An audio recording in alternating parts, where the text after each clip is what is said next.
नमस्ते दोस्तों, good morning. This is your friend Sunil Sangamnerkar welcomes you in the wonderful world of Sangamnerkars. मैं अपने videos से, अपने पॉडकास्ट से कुछ ऐसे इश्यूज़ लाने की कोशिश करता हूँ जो हमारे डे टू डे लाइफ में कहीं ना कहीं बहुत इम्पॉर्टेंट होते हैं। और ये छोटे छोटे ऑब्जर्वेशंस होते हैं जो आप कहीं पर भी ले सकते हैं, चाहे आप रेलवे स्टेशन में हो, एयरपोर्ट में हो, बसेस में हो, होटल्स में हो, घर में हो या सोसाइटी के किसी मेंबर्स के साथ हो। ऐसे टॉपिक्स रेज करने का एक इम्पोर्टेंस होता है कि एटलीस्ट इसको सुन के अगर 2 या 3 लोगों ने भी अपना माइंडसेट चेंज कर लिया तो I think I completed my job fully. आज भी मैं आप लोगों के सामने ऐसा ही एक इशू लेके आया हूँ। उसके पहले एक रियल स्टोरी। मेरे रिश्तेदार चोइथराम हॉस्पिटल में एडमिट थे और सिंस वो लोग बाहर से थे तो काफ़ी कुछ हेल्प लोकल लोगों को करना पड़ती है, और सिंस वो बहुत ही क्लोज रिलेटिव थे तो हम लोग उन्हीं के साथ लगे हुए थे। मैं उनके फीस के पैसे जमा करने गया तो देखा नीचे एक बहुत अच्छे घर की लेडी और एक उसकी बेटी जिसकी शायद उम्र 20-22 साल की होगी। वो दोनों बुरी तरह परेशान, आंखों में आंसू, हाथ में फाइल्स, और कुछ भी समझ में नहीं आ रहा था। लेकिन उन लोगों का बॉडी लैंग्वेज ऐसा लग रहा था कि लोग उनकी तरफ देखने पे मजबूर हो रहे थे कि एक्चुअली इनको क्या हुआ।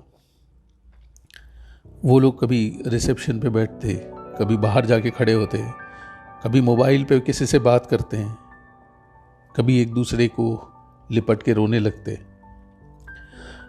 मुझसे रहा नहीं गया, मैं पास में जाके उनसे बोला कि बहन ये क्या इशू हो गया। तो उन्होंने बताया कि उनके हस्बैंड जो एक कंपनी में बहुत बड़ी पोस्ट पे हैं, उनका अचानक से हार्ट स्ट्रोक आ गया है and he is in ICU। तो मैंने उनसे पूछा कि आपके साथ कोई आपके रिश्तेदार? तो बोले नहीं, हम लोग बिहार के रहने वाले हैं, यहाँ के रहने वाले नहीं हैं। फिर मैंने पूछा कि यहाँ पे आपके कोई लोकलाइट, कोई फ्रेंड्स, कोई वेल विशर? तो उन्होंने कहा नहीं, हम लोग काफ़ी सालों से यहाँ हैं लेकिन हम लोग अपने में ही मस्त रहते थे, हमारे कोई बहुत ज़्यादा सर्कल नहीं है। उनका ये बोलना हुआ और मुझे थोड़ा सा अजीब लगा। हालांकि उसके बाद जो मैं उनकी थोड़ी हेल्प कर सकता था वो किया।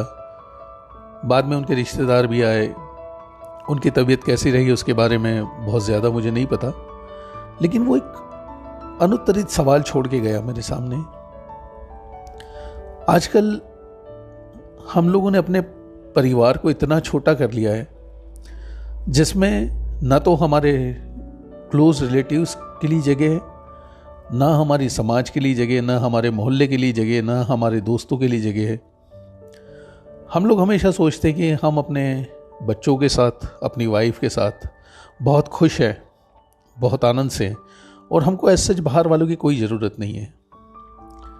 हम लोग कभी उनके सुख दुख में, कभी उनकी परेशानियों में मुझे क्या मतलब है ये एक सेंटेंस दे के और शायद दूर हो जाते हैं।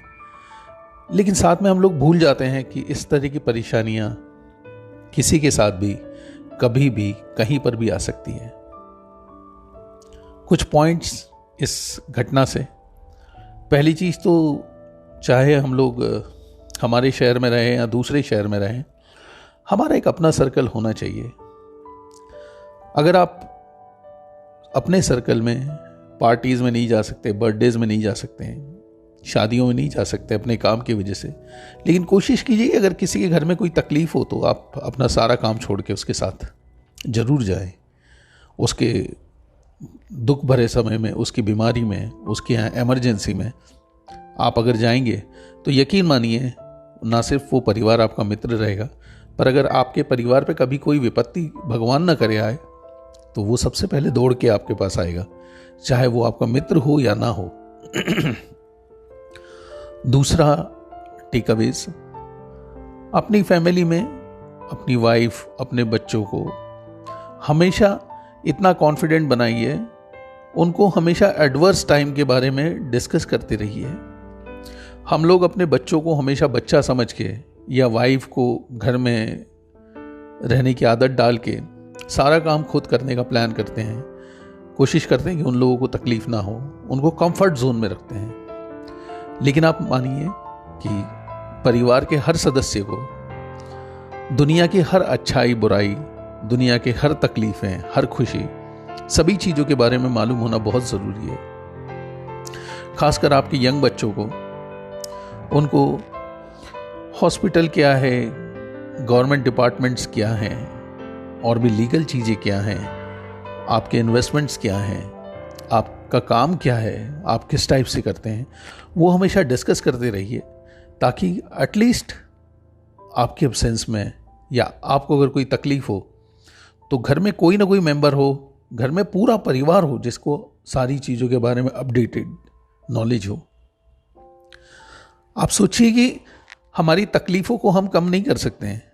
हमको जो शारीरिक या मानसिक परेशानी या कोई विपत्ति आई है घर में, उसको हम कम नहीं कर सकते, लेकिन एटलीस्ट हम एक काम कर सकते हैं कि अपनी पूरी फैमिली को वेल इक्विप्ड कर सकते हैं, जिससे कि वो किसी भी तरह के परिवार में परेशानी आए तो उसका सामना हिम्मत के साथ और धैर्य के साथ कर सके।